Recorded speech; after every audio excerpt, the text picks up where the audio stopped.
Coucou les filles, bienvenue dans ce podcast, je dirais magazine couture numéro 1. Je suis Audrey de la chaîne Audrey V, du compte Instagram du même nom pour me contacter. Vous pouvez m'écrire sur cette adresse mail, je réponds à tout le monde. On ne parle que couture, évidemment.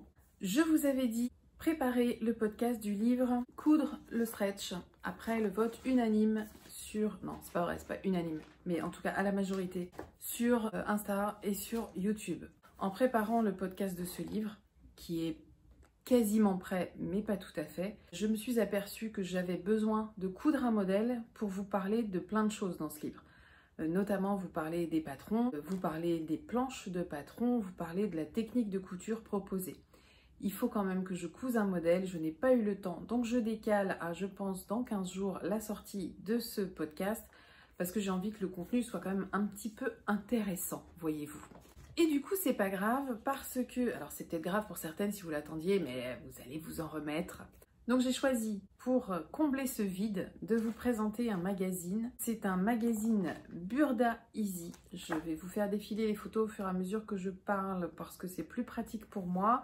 D'une part, je vais avoir les choses sous les yeux et vous aussi en même temps du coup, sans que ça bouge, que ce soit flou, qu'il faille faire des réglages, peu importe. Je suis pas au départ fan des magazines de couture et cela pour plusieurs raisons. La première des raisons, c'est la carte routière en guise de planche de patron.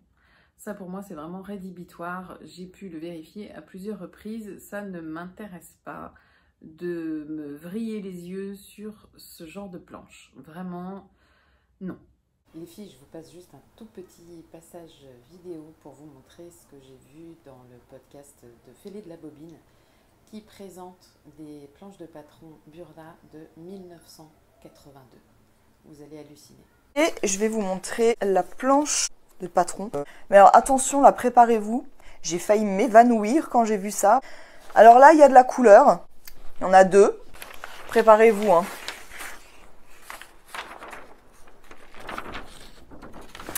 Voilà. Comment dire? J'ai ensuite hésité à faire ce podcast. Et ça, j'ai hésité pour 2-3 raisons. Donc la première, c'est que je suis pas fan des magazines. Évidemment, donc c'était pas trop logique de montrer des magazines. La deuxième raison, c'est que je ne savais pas pendant combien de temps serait disponible le magazine dont je vous parle. Parce que moi, l'intérêt, c'est de vous parler de quelque chose qui va être valable dans le temps.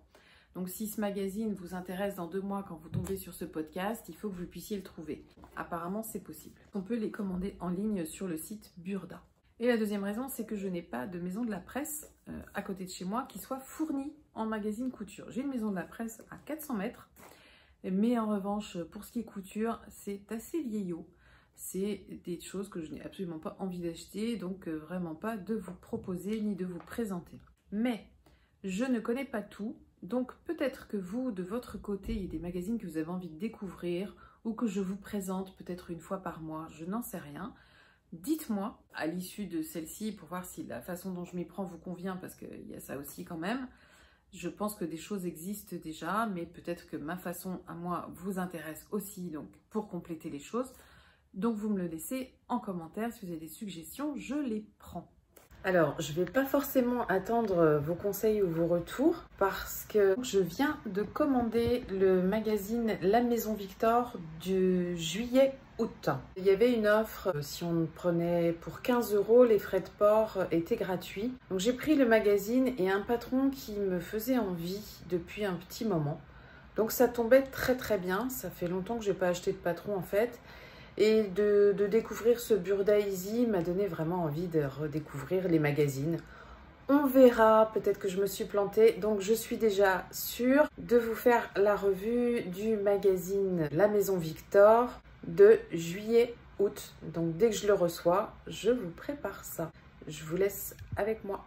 Alors ce Burda Easy, je ne l'ai pas acheté pour vous le montrer au départ. Je l'ai acheté dans un hall de gare, j'ai pris le train et gare de Lyon, il y avait une presse gigantesque évidemment, comme toujours dans les gares, surtout dans les gares parisiennes. Dans cette presse, je savais qu'ils vendaient de la couture, donc qu'est-ce que j'ai fait? J'ai regardé évidemment et j'ai vu ce Burda Easy mai-juin. Ça tombait quand même plutôt bien puisque quand je suis partie, nous étions en mai, je me suis dit que c'était quand même pas mal. J'ai trouvé que son prix était quand même plutôt sympa. il est à 7,20 €. Bon, alors ça reste cher pour un magazine, mais pas pour ce qu'il contient, franchement, je trouve. Et puis aussi, il a le nom de Easy. Donc Easy, ça s'adresse à vous les débutantes, à moi qui n'aime pas les coutures trop compliquées. Burda Easy, et je devinais que sur un Burda Easy, il n'y aurait pas des planches de dingue. Et j'ai bien fait de croire à ça, parce que les planches de patron, c'est tout bénef les filles. Vous n'avez rien qui se superpose. Et ça, franchement, c'est un confort absolu. Alors, je vous détaillerai les planches de patron un petit peu plus tard, là, pour pas les déplier devant vous, parce que ça va faire du bruit, vous n'allez rien voir, donc je ferai ça à plat sur une table pour vous le montrer. Les planches de patron, c'est le gros plus quand même. Alors, que contient ce magazine à 7,20 €? Alors, je dirais qu'il contient 5 séries de patrons, 5 séries de 3 patrons. Donc, ce qui nous fait une quinzaine de modèles pour 7,20 €. Le ratio, déjà, il est imbattable. Moi, je pense en coudre 2, voire 3. Je suis pas pressée, parce que j'ai des cousettes à faire, j'ai la capsule, j'ai déjà mes projets avec les podcasts couture. Donc, je suis pas pressée, mais je sais déjà que je vais en coudre au moins 2. Je vais vous dire lesquels au fur et à mesure que nous avançons.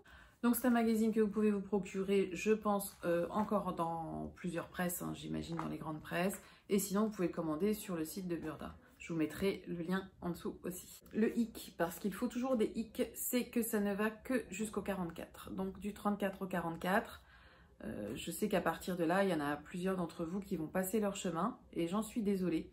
C'est quand même assez triste que les livres couture, les magazines couture ne fassent pas. Parce qu'en fait, ce qu'ils veulent là, c'est limiter les planches, les superpositions et tout ça sur les planches de patron. Pourquoi ils ne font pas une édition qui va du 34 au 44 et une édition qui va du 46 au je ne sais pas combien? Je pense que ça marcherait. C'est très étonnant qu'ils n'y aient pas pensé. Et c'est d'autant plus bizarre que les patrons Burda vont sur des tailles beaucoup plus grandes. Il me semble, les patrons Burda que vous achetez sur le site, je crois que ça va, c'est vraiment des patrons grande taille, possiblement. Alors à savoir, les patrons Burda, pas de marge de couture incluse ni d'ourlet. Donc gros bémol pour moi, je déteste ça, mais vous le savez déjà si vous me suivez. Mais disons que là, pour le prix, je suis tolérante. J'accepte qu'il n'y ait pas les marges de couture incluses. J'accepte ce petit effort qui m'est demandé. Donc la première série de patrons, c'est un short, un bermuda et un pantalon, qui sont tous les trois des basiques hein, quand même, c'est pas très élaboré non plus, puisque là on nous parle d'une ceinture élastiquée, mais il y a quand même des pinces et il y a quand même des poches. Donc ça c'est pas mal. Ils vous disent de le coudre dans des tissus légers, genre viscose, lyocell, crêpe. En tout cas, c'est les 3 modèles qu'ils ont cousus. Donc je vais vous les faire défiler en même temps que j'en parle. En tout cas, les photos du livre. Je reviens sur les poches. C'est pas obligatoire de mettre des poches si vous n'avez pas envie d'avoir des poches sur un short, un bermuda ou un pantalon. Évidemment, cette étape, vous pouvez la sauter, ce qui n'est pas forcément le cas dans toutes les constructions de pantalons, mais dans celle-ci, il me semble que oui. Donc le short, on nous dit inspiré des shorts tailleurs, plus ample au niveau des jambes et plutôt taille haute élastiquée. Alors c'est plutôt taille haute, mais c'est pas une vraie taille haute. Moi, je n'aime pas les tailles très hautes. Je pense que celle-ci n'est pas très haute. Donc, il nous demandera 1 mètre de tissu. Donc, 1 mètre de tissu dans des matières que j'ai déjà. Je vais faire ce short. Je vais le tester. J'espère avoir le temps de le tester pour cet été. Ce serait sympa. Et puis, si le short me va, je ferai le pantalon. Ça peut être une bonne base de pyjama aussi, ce pantalon ou ce short. Ou de pantalon de traîne, comme j'aime à dire. Pantalon de feignasse. Petite incruste, les filles. Pour préciser que le fameux short dont je vous parle, Péroline de la chaîne Le Conte de Péro l'a cousu et elle vous le présente en viscose, je crois. Donc si vous voulez un aperçu de ce que donne cette cousette, allez-y. La deuxième déclinaison de ce patron, donc c'est le bermuda tailleur. Et là, il y a un petit bonus dans le magazine qui vous emmène vers un lien tuto vidéo pour coudre ce bermuda tailleur. Alors je pense qu'on peut suivre le tuto vidéo pour coudre le short ou le pantalon. La base sera la même, sauf que vos longueurs de pièces ne seront pas les mêmes. Donc pour ce bermuda, ce short, ce pantalon, on peut dire qu'il y a un tuto vidéo. Il me semble que c'est juste de le dire ainsi. Pour le bermuda, il vous faudra 1,30 m. Je ne vais pas le coudre, évidemment. Alors je dis évidemment parce que je trouve le modèle qui est présenté là très ringard. Mais cela ne regarde que moi, évidemment, comme toujours. Pour le pantalon fluide, il vous faudra 2,40 m de tissu. Je trouve ça un peu trop gourmand en tissu quand même de 1,40 m, ça fait beaucoup. Non, je ne le testerai pas en pantalon, non. Je le testerai en short seulement. La deuxième série de patrons, c'est la robe longue, midi ou courte. Elle est proposée avec ou sans ceinture. Donc là, c'est une ceinture large qui permet quand même de bien marquer la taille. Donc à porter la ceinture, vous pouvez très bien la faire pour une autre tenue, hein, une robe, une tunique, peu importe. À coudre dans un tissu léger, nous dit-on. Eux, ils l'ont fait en crêpe polyester, ils en ont fait une en popeline de coton et une en voile de coton. Pour les 3 versions, on vous recommande d'avoir du thermocollant que vous allez fixer sur la parmenture. Donc on vous dit quel thermocollant utiliser, c'est pas mal aussi. Là, on vous conseille de la Vliseline G785. On vous dit qu'il vous faut un élastique de 1 cm de large pour resserrer je sais pas quoi. Et on vous dit qu'il faut du biais pour l'encolure, à faire ou non dans le tissu. Pour la robe longue, il faudra 2,70 m, pour la robe midi 2,10 m et pour la robe courte 1,70 m. Vous l'aurez compris, je lis mes notes. Et pour la ceinture qui se tente, à mon avis, c'est pas mal ce genre de ceinture. Il vous faudra 50 cm de tissu sur toute la laise, évidemment. Et il vous faudra du thermocollant épais, donc là on nous dit H200. Et vous pourrez la faire dans du coton, du faux cuir léger ou du satin. De quoi s'amuser avec une ceinture accessoire. Moi j'aime bien ce genre d'accessoires à customiser comme ça selon les tissus. On a des rendus quand même sympas. La troisième série de patrons sur ce Burda Easy, c'est le top manche 3/4, le t-shirt et le crop top. Bon, alors là, on est dans du jersey B-stretch pour les 3 coutures. B-stretch extensible dans les 2 sens, hein, en hauteur et en largeur. Bon, je ne vais pas en dire beaucoup plus, hein, ce n'est qu'un t-shirt. Il vous faudra pour le top manche 3/4 1,25 m, c'est pas gourmand. Un t-shirt, il vous faut 1 m et pour un crop top, il vous faut 85 cm. Voilà. Bon, peut-être que c'est des modèles pareil, faciles à faire, je sais pas, je vais pas le faire. Moi, je vais pas raconter d'histoire, ça ne m'intéresse pas de coup de ça. Mais je pense que c'est pratique d'avoir ça. J'ai le magazine, maintenant je les ai ces patrons, voilà, c'est tout. La 4e série de patrons, c'est la robe Empire. Cette fois, elle est en jersey et en col V. Donc, il y a une taille haute élastiquée et elle est proposée en 3 longueurs. Donc, les 3 versions, 3 longueurs d'ourlet et même de manches différents. Pour ce modèle, on vous dit jersey, jersey de viscose, jersey de coton avec élastane. Il vous faudra aussi du thermocollant pour la parmenture, un élastique d'1 cm de large qui ne fera que le devant de la robe. Donc pour la robe midi, 3 mètres de tissu, c'est gourmand. Pour la robe longue, 3,20 m de tissu. Et pour la robe courte, 2,70 m de tissu. Évidemment, cela varie que vous fassiez les manches longues, les manches courtes ou les manches 3/4. La 5e série de patrons qui vous est proposée, et ça c'est un modèle que je vais coudre, c'est la veste d'été. Donc là elle est présentée en 3 déclinaisons possibles avec des options sur les longueurs de manches et sur le nombre de poches que vous allez mettre sur cette veste. On vous recommande un tissu assez ferme ou structuré comme un jacquard, bouclette, gabardine. Voilà, vous le sentez que ces tissus-là sont faits pour être utilisés sur des vestes. Il vous faudra du thermocollant et 4 boutons. Pour la veste manche longue, il vous faudra 1,70 m. Pour la manche courte, il vous faudra 1,45 m. C'est pas gourmand en tissu, ça m'intéresse. Moi, j'adore ces vestes qui sont peu gourmandes en tissu. J'adore porter des vestes. Je trouve que c'est un vêtement qui change absolument tout un look. J'adore les vestes. Vous pourrez avoir besoin jusqu'à 1,85 m de tissu si vous faites les 4 poches et les manches longues. Donc voilà, je vous ai dit, je vais coudre le short, on voit pas mes pouces, je vais coudre le short pour cet été, je pense, et la veste.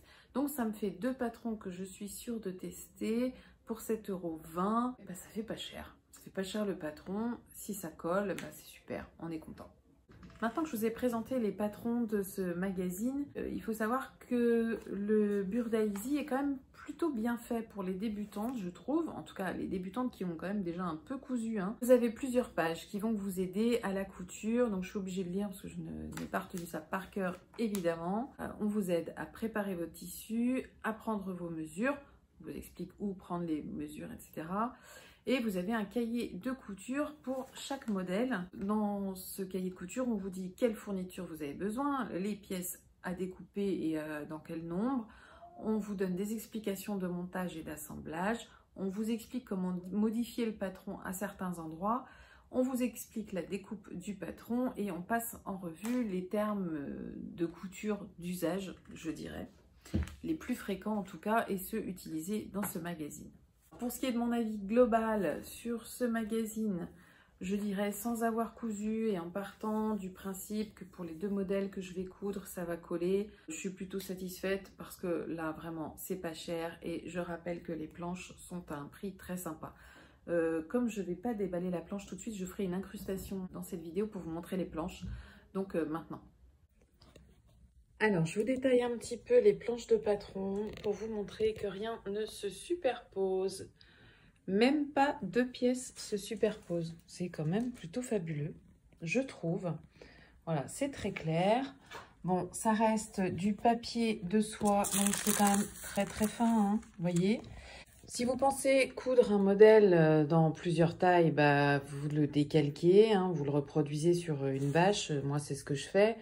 Si en revanche, vous êtes sûr de vous et que vous le ferez que dans une taille, bah, vous découpez le papier de soie et puis c'est réglé, quoi.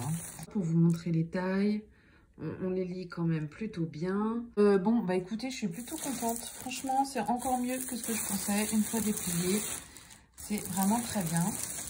Voilà, tout est très simple, il me semble.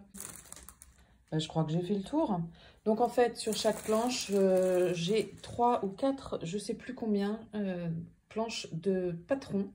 Donc vous avez 3 planches qui du coup ne sont pas recto verso, hein. Voilà, c'est vraiment juste une face. Donc vous avez 3 planches, en voilà une, en voilà 2 et la 3e qui est dépliée. Je ne sais pas comment on retrouve tout, j'ai pas détaillé, mais ça me paraît quand même assez simple à retrouver. J'imagine que les dessins qui sont là sont ceux qu'on va retrouver ensuite sur la planche. Voilà, avec chaque version de robe ou de t-shirt là à coudre. Écoutez, c'est pas mal, moi je dis. Je pense que vous serez d'accord avec moi, mais peut-être que vous connaissez déjà, vous connaissez même sûrement déjà. Donc comme vous l'avez vu, les planches, c'est quand même plutôt sympa, c'est agréable. On a rarement ça, sinon jamais ça, dans un magazine de couture. Je crois que c'est aussi rare sur un livre de couture, sauf le livre Petit O que je vous avais présenté dans un podcast livre couture, où là, il n'y avait que 2 patrons par planche et c'était vraiment très agréable. Quand les choses se superposent trop, quand les couleurs ne sont pas distinctes, alors là, c'est vraiment le cas pour le coup dans les magazines, ils ont vraiment un problème avec les couleurs, ils ne savent pas mettre un rouge franc et un bleu franc et un jaune et je sais pas, et peut-être un noir pour qu'on puisse distinguer les 4 patrons qu'il va y avoir sur une planche. Je comprends pas qu'ils ne souhaitent pas améliorer tout ça, sans doute parce que nous continuons d'acheter ce qu'ils proposent et que si on achète, c'est que ça nous convient. Pourquoi changerait-il, hein? Les points négatifs, c'est quand même l'échantillon de taille qui, je trouve, est un peu juste puisque ça ne va que jusqu'au 44. Et c'est l'absence de marge de couture, mais ça, c'est un grand classique chez moi. Je crois que je l'ai déjà dit. Pour les explications de couture, je ne peux pas vous en parler, je n'ai rien cousu. J'ai hésité à vous le présenter malgré cela, mais je pense que pour du Burdaïsi, je n'ai pas besoin de coudre pour que vous décidiez ou non à acheter un livre. Déjà d'une, parce que c'est pas la même valeur que ce livre-là. Donc là, c'est 7 €, ça c'est 25. Et puis, c'est pas le même type d'investissement. Quand on achète ça, on a envie d'être content de son achat. Quand on achète ça, on accepte d'être déçu un petit peu. En tout cas, c'est ma façon à moi de percevoir les choses. C'est vraiment la différence entre le magazine et le livre. Pour moi, j'accepte d'être déçue par un magazine. En revanche, je suis pas hyper contente d'être déçue par un livre. Ça, c'est vrai. Pour ce qui est des 2 modèles que je vais coudre, je vous l'ai dit, c'est pas urgent, mais ça pourrait me prendre comme ça sur un coup de tête. Donc à suivre, nous verrons bien. Je vous en parlerai dans les podcasts couture de toute façon. J'aimerais avoir votre retour, vos commentaires sur cette vidéo, toujours dans l'optique de m'améliorer, de ne pas refaire ce qui ne me plaît pas ou de refaire ce qui intéresse. Si ça vous intéresse, ce genre d'explication de magazine avec toutes les images que je mets en incrustation, de découvrir les patrons et peut-être que c'est des choses qui peuvent vous faire envie, Dans ce cas-là, vous le dites et je recommencerai. Je ne m'interdis pas de le refaire sans votre accord. Si je tombe sur un magazine qui m'intéresse, maintenant c'est ça le truc, il faut que le magazine m'intéresse pour que j'ai envie de l'acheter et de vous en parler. Je m'aperçois que je ne l'ai pas précisé dans la vidéo et je pense que vous allez sans doute être quelques-unes à me le demander, donc pour vous répondre tout de suite sans que vous ayez à le demander, je précise que je porte le top Ida que j'ai cousu dans le podcast numéro 10, podcast couture numéro 10. Je vous mettrai le lien en haut. Voilà, top Ida, très confortable, vraiment génial. Je l'ai d'ailleurs refait dans le podcast numéro 11. Voilà les filles.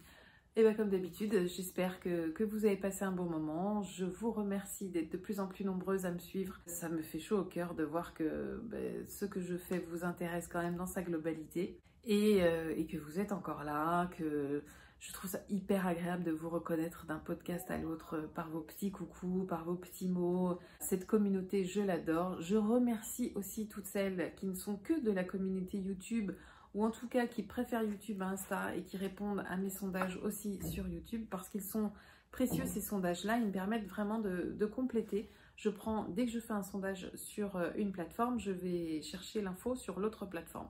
Donc si Insta me dit ça, la plupart du temps, bizarrement, YouTube me dit ça aussi. Vous avez un peu les mêmes idées, vous avez un peu les mêmes envies, ce qui me fait me dire une fois de plus que vous pourriez vous rejoindre les unes les autres. Voilà les filles, j'en ai fini, je m'arrête. À très bientôt, je vous embrasse, belle journée à vous.